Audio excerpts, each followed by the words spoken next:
Hola, muy buenos días, tardes o noches, de su amigo Pastor Tzani. En este video vamos a hablar acerca de las reglas ortográficas. En específico vamos a hablar sobre puntuación y acentuación. Vamos a hablar sobre los signos de puntuación y acentuación. Y en este video voy a intentar darles algunos tips para que ustedes puedan reconocer qué tipo de signos van a ver en un texto. Porque en el examen de admisión lo más seguro es que les pongan un texto sin signos de puntuación y les digan a ustedes, bueno, les vayan a poner los signos de puntuación que debería ir en los espacios que les estén marcando en el texto.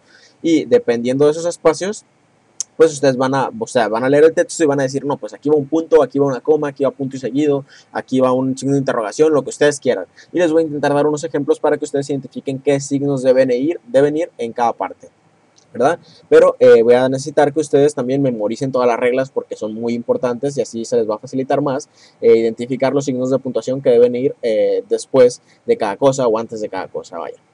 Así que comencemos. Vamos a empezar con la coma.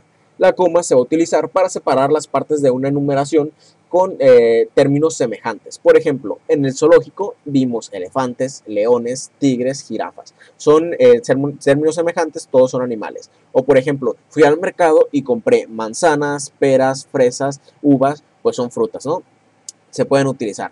Y al final de la enumeración, obviamente antes del último término va a estar la letra Y, ¿verdad? Para terminar la enumeración, eso ya se sabe.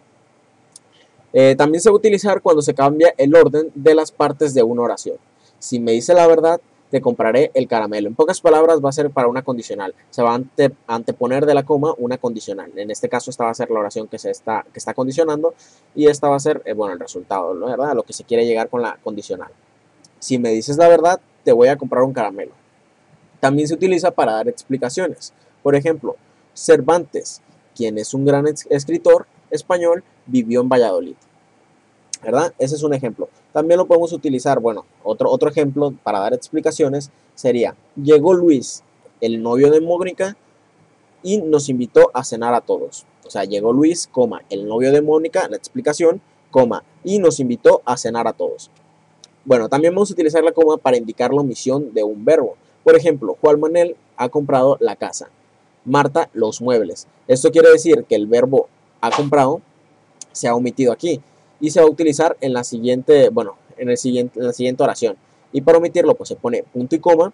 Vamos a poner el nombre de la persona que va a utilizar el verbo, en este caso Marta, y vamos a utilizar lo que compró. Otro ejemplo, Joaquín es policía nacional. Ana, graduada social. Es lo mismo completamente. Estamos omitiendo el verbo es, ¿verdad? Así que, bueno, continuemos. El siguiente signo de puntuación va a ser el punto. Va a haber tres tipos de punto, que va a ser el punto y seguido, punto y aparte y punto final. Aquí vamos a tener los tres ejemplos. El punto y seguido se va a utilizar para terminar una frase con sentido completo y separar enunciados que integran un párrafo. Mientras que el punto y aparte se va a utilizar para separar dos párrafos distintos. Y el punto y final es el que va a cerrar totalmente el texto. Por ejemplo, el mar estaba embravecido aquel día. Punto y seguido. Los barcos bailaban sobre el agua sorteando las olas con dificultad, surfeando las olas con dificultad. Punto y aparte. Miguel, sentado en el muelle, esperaba el regreso de su padre. Punto y seguido. Atizaba el horizonte buscando ansioso su barco con la mirada. Y punto y final. Se acaba el texto. Seguido del punto y seguido, pues obviamente no va a haber un cambio de párrafo. Sin embargo, en el punto y aparte va a haber un cambio de párrafo y se va a empezar en el párrafo siguiente. Después de cada punto va a empezar la palabra, la siguiente va a empezar con mayúsculas. Eso es un requisito para el punto, que supongo que ya sabían. Así que bueno, continuemos con el video. El punto y coma lo vamos a utilizar para separar los elementos de una enumeración que está muy larga. Por ejemplo, la chaqueta es azul, los pantalones grises, la camisa blanca, el abrigo negro. Bueno, aquí lo estamos utilizando para separar una enumeración y sin embargo también se está utilizando para omitir el verbo es en cada una de las partes de la enumeración, ¿verdad? En lugar de decir la chaqueta es azul, los pantalones son grises, la camisa es blanca, pues lo único que tenemos que hacer es poner punto y coma y podemos empezar a separar los elementos de la enumeración y, dar el adjetivo calificativo, vaya, de la enumeración. Bueno, también se va a utilizar para separar operaciones no unidas por proposiciones cuando en ellas se ha empleado la coma ya, ¿verdad? Por ejemplo, la situación económica de la empresa, aquí se está utilizando las comas ya, Esto es para dar una explicación agravada en los últimos tiempos, o sea, la situación de la empresa que es agravada en los últimos tiempos era preocupante. Ya se utilizó la coma, por lo tanto usamos punto y coma. Se imponía una acción rápida y contundente si se deseaba salvar a los puestos de trabajo. Básicamente eso. Continuemos con otros signos de puntuación. Por ejemplo, los dos puntos. Bueno, los dos puntos van a preceder a una enumeración, a una cita textual o antes de una frase en la que se quieren recoger conclusiones, causas o consecuencias. Por ejemplo, cuando estamos hablando de que precede una enumeración sería el caso de: tres son las provincias de Aragón, dos puntos, Huesca, Zaragoza y Teruel. Ese sería el caso de cuando están precediendo a una enumeración. Cuando están precediendo una cita textual sería: las palabras del médico fueron, dos puntos y entre comillas, reposo y una alimentación equilibrada. Ese sería el caso de una cita textual o cuando estamos citando a una persona, ¿verdad? Eso es lo que quiere decir una cita textual. O también se puede utilizar antes de una frase en la que se recogen conclusiones, causas o consecuencias. Ejemplo: suspendieron todos los preparativos, anularon las invitaciones, se les comunicaron a sus padres y a los amigos más cercanos, no se casarían ese año. Básicamente están recogiendo todas las causas por las cuales no se van a casar ese año, ¿verdad? Así que bueno, en estos casos se van a utilizar los dos puntos. Los puntos suspensivos se van a utilizar al finalizar, al final de las enumeraciones para marcar que todavía continúa más la enumeración y que solo se pusieron algunas, o en enunciados incompletos y para expresar duda, temor o emoción. Bueno, el primer ejemplo, cuando vamos a finalizar enumeraciones que todavía no se han completado, sería: puedes hacer lo que se te plazca, leer, ver la televisión, escuchar música, puntos suspensivos, que quiere decir que puede hacer muchísimas más cosas. Otro ejemplo, para expresar duda, temor o emoción, sería: iré, no iré, puntos suspensivos, debo decidirme pronto. En este caso se están intentando expresar emoción o se está intentando expresar duda, no sabe qué hacer, ¿verdad? Pues quieren poner en suspenso. Los signos de interrogación obviamente se van a utilizar para marcar preguntas. Entre las preguntas se va a utilizar el signo de interrogación. En el caso del español se utiliza un signo para empezar la pregunta y un signo para terminar la pregunta. En el caso del inglés solo se utiliza el signo para cerrar la pregunta, pero bueno, nosotros tenemos que utilizar esto, por si no lo sabían y estaban muy anglosajones utilizando solo el signo de pregunta para cerrar. Pues se utiliza para abrir y para cerrar en el español. Y los signos de exclamación, lo mismo, se utiliza el signo para abrir, que parece una I, y el signo para cerrar, ¿verdad? Una I invertida más o menos. Los paréntesis, al igual que las comas, se recuerdan que las comas se utilizaban para dar explicaciones, pues los paréntesis se pueden utilizar para introducir aclaraciones.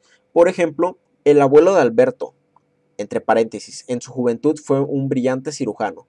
Parecía una estatua sentado en aquel sillón, ¿verdad? Lo que nos interesa a nosotros expresar es que el abuelo de Alberto parecía una estatua sentado en aquel sillón, pero nosotros estamos poniendo el abuelo de Alberto y entre paréntesis en su juventud fue un brillante cirujano para aclarar que él había sido un brillante cirujano.